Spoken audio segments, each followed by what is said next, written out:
এর এখনকার আলোচনার বিষয় হলো শেখ হাসিনার দেশে প্রত্যাবর্তন করতে। গোপালগঞ্জের ঘটনায় তিনি এতটাই আবেগতাড়িত হয়ে গিয়েছিলেন যে অজিত ডোভালকে বলেছিলেন যে বাঁচেন কিংবা মরেন যেটাই ঘটুক না কেন তিনি দেশে ফিরবেন। এটা চীন, ভারত, রাশিয়া প্রত্যেকেরই সিদ্ধান্ত।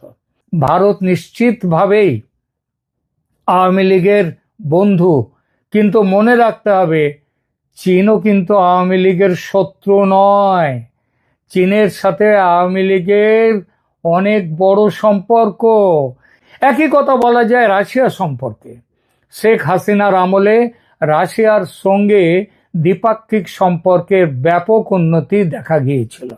এই পরিপ্রেক্ষিতে যে পারমাণবিক যে বিদ্যুৎ কেন্দ্র প্রতিষ্ঠা, সেটা কিন্তু রাশিয়ার সাথেই চুক্তি করে সেটা হচ্ছে।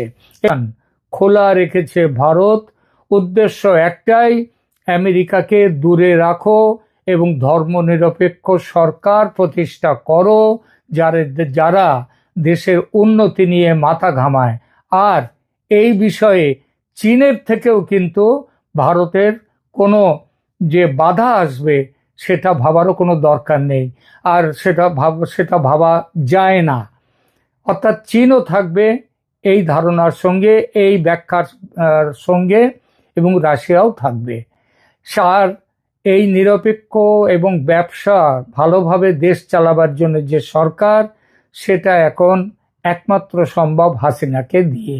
তাই হাসিনার বাংলাদেশে ফিরে আসার সম্ভাবনা খুব শিগগির, এটা আদৌ অবাস্তব নয়।